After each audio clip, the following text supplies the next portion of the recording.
O'rta Osiyo erkaklarida ayol kishini itoatkorligi ko'proq yoqadi.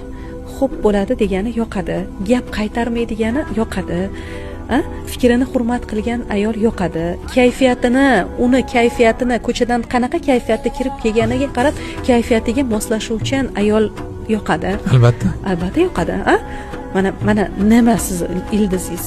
Erkakni, ya'ni u nimada shakllangan, uni ichida qanday his-tuyg'ular bor? Ayol ham, erkak ham baravar shirin so'zga muhtoj, mehrga muhtoj.